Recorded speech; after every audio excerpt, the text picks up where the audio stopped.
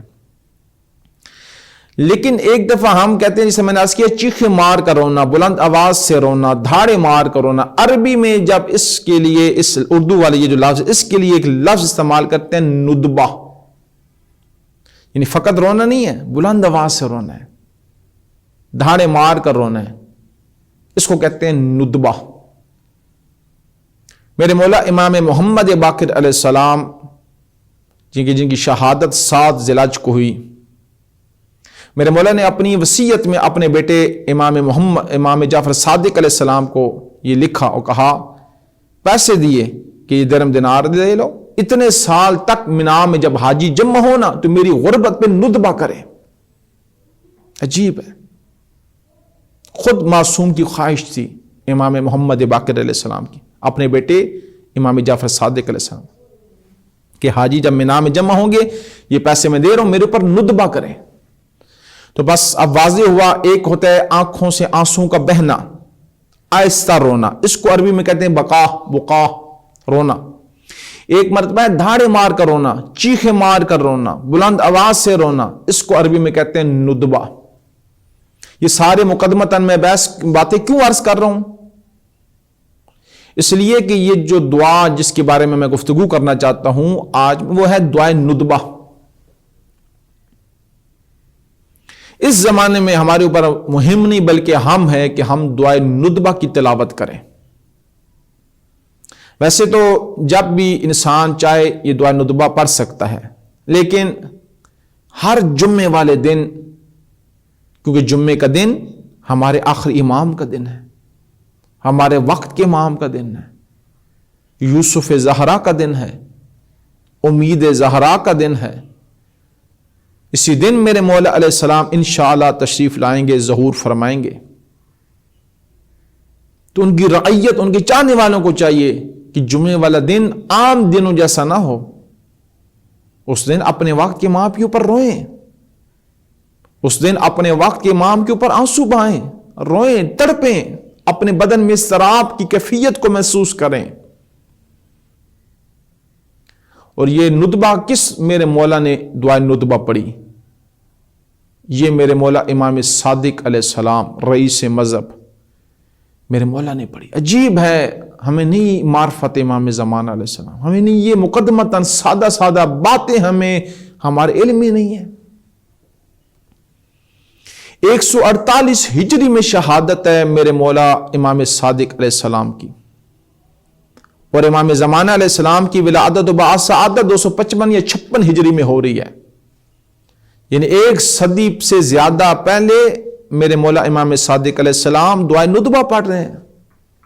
میرے مولا نے تعلیم دی ہے، اور اس کی سند کو علامہ مجلسی علیہ رحمہ نے ذکر فرمایا، اور محدثین نے اس کی روایت کو ذکر فرمایا کہ مثلا دعا ندبہ کے بارے میں۔ آپ تھوڑا سا دقت فرمائیں، تھوڑا سا غور فرمائیں، میں کچھ کہنا چاہتا ہوں۔ یعنی ابھی زیرن امام زمانہ عجل اللہ تعالی فرج شریف کا ظہور نہیں ہوا، مولا کی 1 صدی سے زیادہ بعد آ کر مولا کی ولادت و بعثت ہوگی۔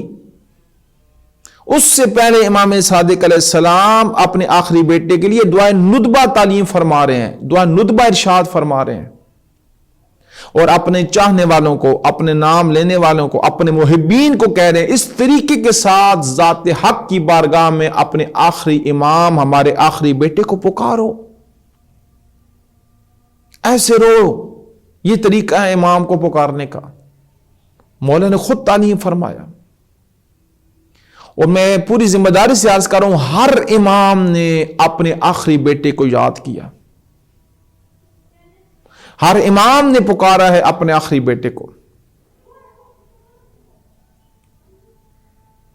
حتیٰ کہ امیر المومنین علی ابن ابی طالب علیہ السلام جب کوفہ کے گلیوں میں چلتے تھے، مولا کوفہ کے اندر زندگی گزارے تھے، جو میرے مولا کی زہری حکومت و خلافت کا زمانہ تھا، راوی کہتے ہیں ہم نے سنا، خود امیر المومنین فرماتے تھے متا تنتظر، بتا میرا بیٹا کب تک میں تیرا انتظار کروں گا۔ اللہ اکبر، اللہ اکبر۔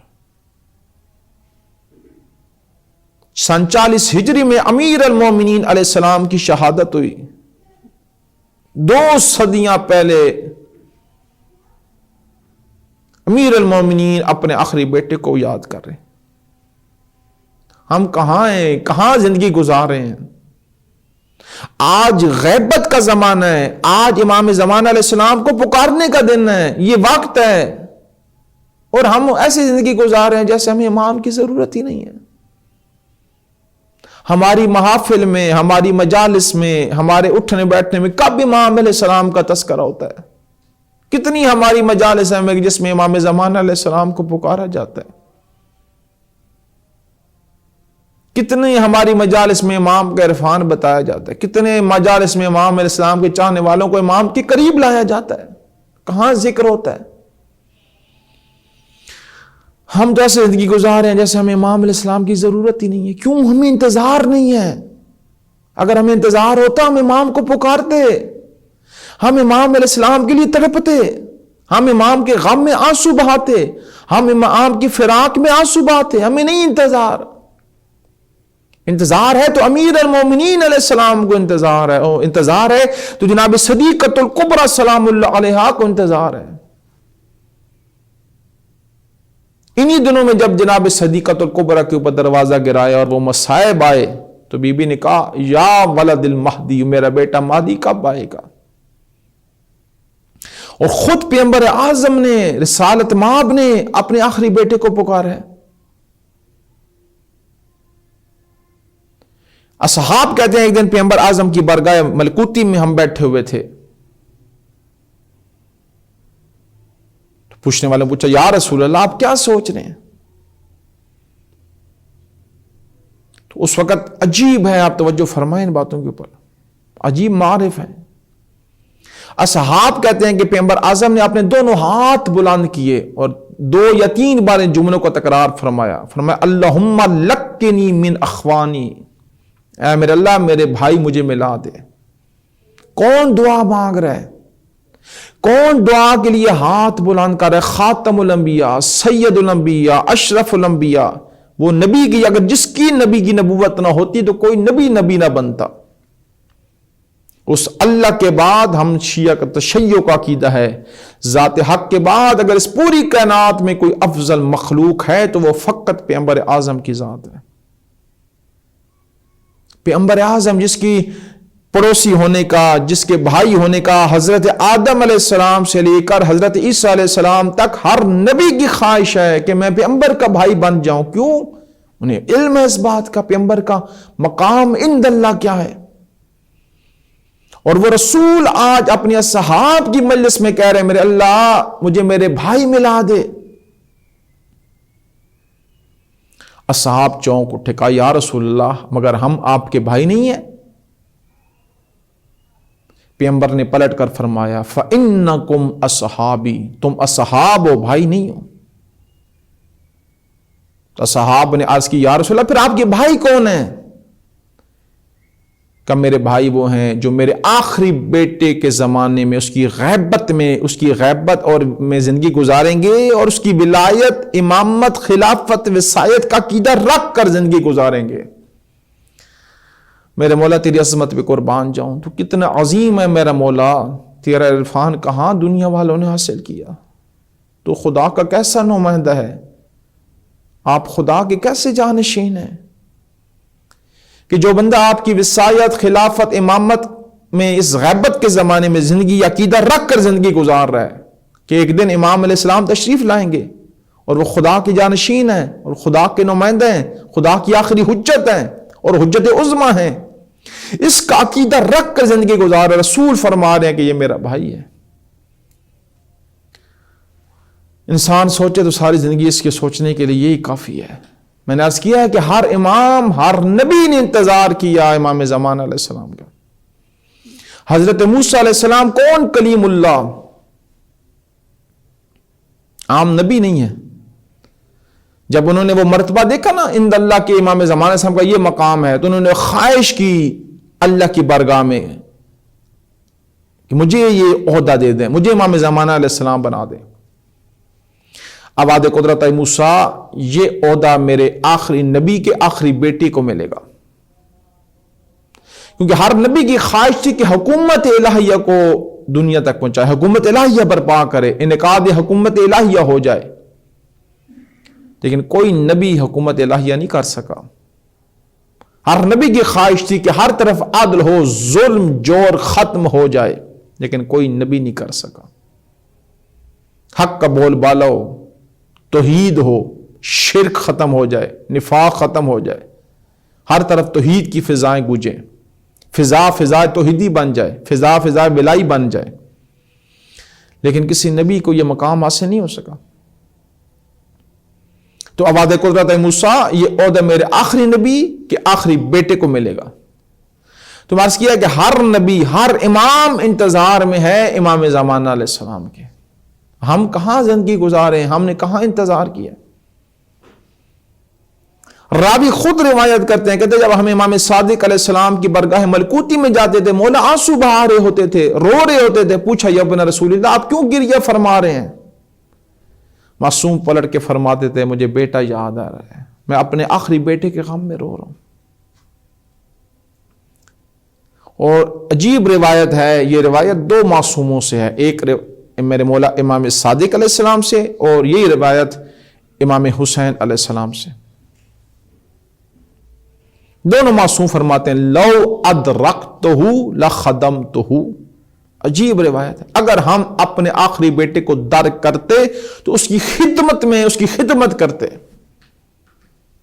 میرے محترم سامعین، خدا را من مارے پہ پہنچیں، اپنے ذہن پہ بوجھ دیں، کیوں ہم سادہ زندگی گزار رہے ہیں؟ کہاں ہمارے محافل مجالس میں امام کا یہ عرفان لوگوں تک پہنچا ہے. اگر یہ ہوتا تو آج ہم امام کا قرب حاصل کرتے. آج ہر مجلس میں یبن الحسن، یا صاحب زمان، یا بقیت اللہ، یا یوسف زہرا کی صدائیں بلند ہوتی. جب ہم روتے تو امام کو پکارتے جو ہماری ان اعضاء کا وارث ہے، لیکن ہم وارث کو نہیں پکار رہے.